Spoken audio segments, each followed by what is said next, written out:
किसी को इस आदमी को एक तमाचा लगाना चाहिए सिर्फ इसलिए कि एक कीड़ा उसके रास्ते में आ गया था, उसने बिना एक पल सोचे उसे कुचल डाला। काम खत्म होते ही वो विजयी मुद्रा में खड़ा हो गया।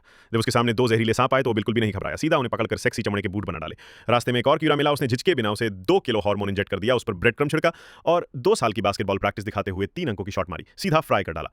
फिर उसकी नजर एक बकरी पर पड़ी।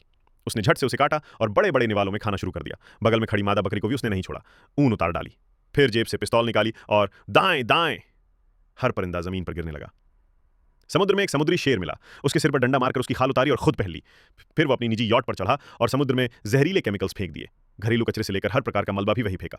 मछलियां पकड़ने के लिए उसने जाल डाला, समंदर की जैव विविधता को तहस नहस कर डाला। फिर जंगल में घुसा, बंदूक के भरोसे उसने भूरे भालू को चंद सेकंड में मार गिराया। यहां तक कि नन्हे शावक भी नहीं बचे।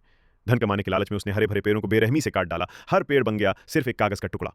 कटे हुए जंगल की जमीन पर ऊंची ऊंची इमारतें बना डाली।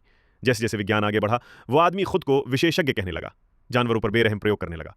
अब वो कचरे के ढेर पर चढ़ते हुए खुद को शिखर पर मानने लगा। दुनिया कचरे से पट चुकी थी, अब उसमें कोई उत्साह नहीं बचा। वो एक राजसी कुर्सी के पास गया, अपने सिर पर सत्ता का ताज रखा। लेकिन तभी एक बाहरी ग्रह से दोस्त आया। उसने इस उजड़े हुए संसार को देखा और गुस्से से भर गया। उसने आदमी को कुर्सी से खींचा